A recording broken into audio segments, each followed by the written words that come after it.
Hello viewers, expert study में आप सभी का स्वागत है। देखिए, ये खबर इंडिया TV.com से निकल कर आई है और ये न्यूज़ 26 जून 2020 को लगभग दोपहर 11:05 पर अपलोड किया गया है। इस न्यूज़ में बताया गया है, इसका मेन हेडलाइंस है कि 15 जुलाई तक आएंगे CBSE बोर्ड और ICSE बोर्ड की बोर्ड परीक्षाओं के रिजल्ट। ये है एवरेजिंग मार्क्स का फार्मूला, यानी कि यहाँ पर क्लियर हो गया है कि 15 जुलाई तक आ जाएंगे CBSE बोर्ड और ICSE बोर्ड के रिजल्ट। 10वीं और 12वीं दोनों के रिजल्ट आ जाएंगे और हमें ये समझना है कि एवरेजिंग मार्क्स किस प्रकार होगा, यह कौन सा फार्मूला है कि इस बार 2020 में एवरेजिंग मार्क दिया जाएगा बच्चों को।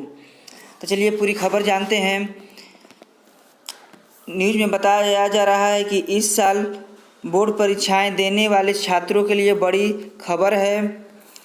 CBSE और ICSE ने सुप्रीम कोर्ट में एफिडेविट फाइल कर दिया है। इसमें दोनों बोर्ड ने कोर्ट को बताया कि 10वीं और 12वीं के नतीजे जुलाई के मध्य तक घोषित हो सकते हैं। फिर आगे न्यूज़ में बताया जा रहा है कि इसी बीच सुप्रीम कोर्ट ने CBSE को 12वीं के ऑप्शनल एग्ज़ाम करवाने को इजाज़त दी है। बता दें कि आज सुप्रीम कोर्ट ने कोविड-19 के कारण जुलाई में ICSE एंड CBSE कक्षा 10th और 12th परीक्षाओं के संबंध में याचिका पर सुनवाई की। यहाँ पर देखिए टाइपिंग में गलत हो गया है, यहाँ पर जुलाई नहीं बच्चे, यहाँ पर जून होगा। जून में यह सुप्रीम कोर्ट ने सुनवाई शुरू की है। आगे न्यूज़ में बताया जा रहा है कि CBSE और ICSE ने भी अदालत को आश्वासन दिया कि परीक्षा के परिणाम 15 जुलाई तक घोषित किए जाएंगे। आगे बताया जा रहा है कि मार्किंग और बाद की परीक्षा को लेकर दोनों बोर्ड अपने अपने नोटिफिकेशन जारी करेंगे, यानी किस प्रकार मार्किंग होगा और किस बाद में कौन कौन सी परीक्षा होगी, इसका नोटिफिकेशन बाद में जारी किया जाएगा। लेकिन आगे भी बहुत सारी इंपॉर्टेंट न्यूज़ है, तो चलिए उस न्यूज़ को देखते हैं।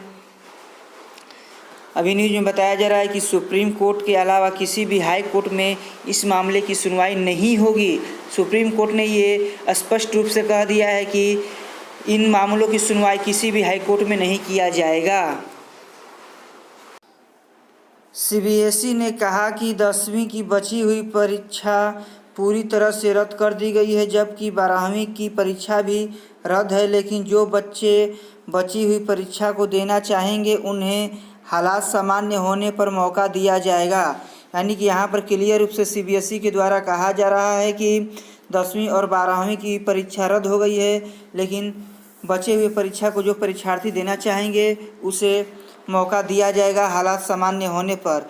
लेकिन रिजल्ट प्रकाशित कर दिया जाएगा आपको 15 जुलाई तक। तो रिजल्ट में सुधार कैसे होगा? रिजल्ट सभी का प्रकाशित होगा 15 जुलाई तक।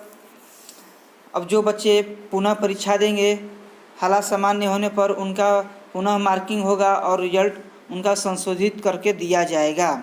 आगे न्यूज़ बताया जा रहा है कि इस बीच CBSE ने 10th और 12th की परीक्षा रद्द करने और वैकल्पिक अंक का फार्मूला जारी किया है। जिनके 3 से अधिक पेपर हो चुके हैं उन्हें बेस्ट 3 के औसत पर बाकी सब्जेक्ट के नंबर मिलेंगे, और जिनके 3 पेपर हुए हैं, केवल 3 पेपर हुए हैं, वे बेस्ट 2 की औसत पर नंबर पाएंगे। 12th के छात्रों को वैकल्पिक एग्ज़ाम का मौका भी मिलेगा। आगे बताया जा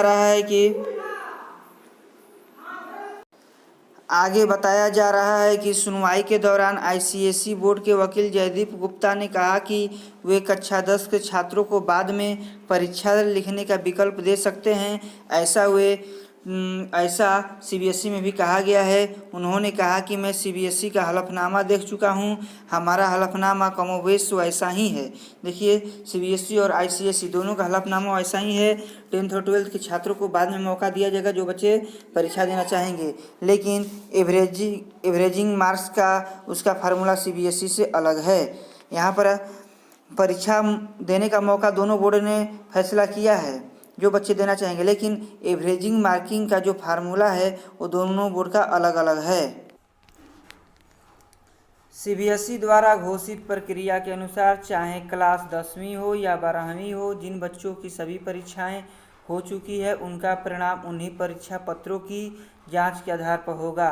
ये तो पहले की जो प्रक्रिया है वही है कि जिनका पूरी परीक्षा हो गई है तो उनका जो रिजल्ट है वो जितना लिखे रहेंगे उतना ही नंबर देकर उनका रिजल्ट बनेगा। लेकिन जो बच्चे का 5 विषय बाकी रह गया परीक्षा देने के लिए तो उनके लिए सूचना है, जो बच्चे जैसे कि ऊपर बताया गया था बेस्ट के आधार पर, तो जो बच्चे 3 से ज़्यादा विषयों की परीक्षा दे चुके हैं, जिनके 3 विषयों में सबसे ज़्यादा नंबर होंगे उसके औसत पर, उसके आधार पर बचे हुए विषयों के नंबर दिए जाएंगे।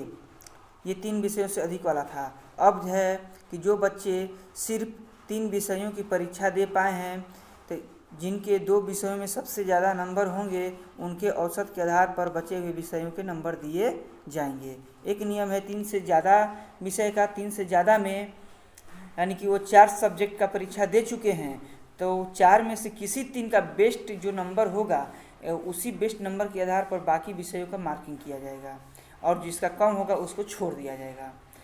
और जो 3 विषय की परीक्षा दिए हैं तो केवल 2 का बेस्ट मार्किंग देखा जाएगा और जो तीसरा कम वाला होगा उसको छोड़ दिया जाएगा।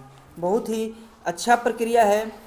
आगे न्यूज़ में बताया जा रहा है कि दिल्ली में 12वीं कक्षा के कुछ ऐसे भी छात्र हैं जो दंगों की वजह से सिर्फ 1-2 विषयों की परीक्षा ही दे पाए हैं। ऐसे छात्रों की परीक्षा परिणाम इंटरनल असेसमेंट और उस विषय के प्रदर्शन के आधार पर होगा जिस विषय की परीक्षा दे चुके हैं।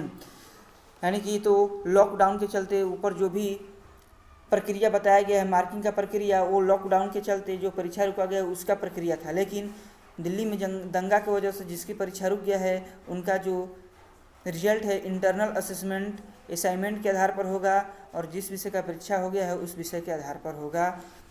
तो वीडियो देखने के लिए धन्यवाद। इस वीडियो को ज़्यादा से ज़्यादा शेयर करें ताकि अन्य बच्चे भी इस जानकारी को समझ सकें, इस जानकारी को जान सकें और वे खुशी खुशी रह सकें। चैनल को सपोर्ट कीजिए बच्चे। मैं एजुकेशन से संबंधित सभी प्रकार के वीडियो लाते रहता हूं, तो आप लोग चैनल को सब्सक्राइब कीजिए और वीडियो को शेयर कीजिए। धन्यवाद।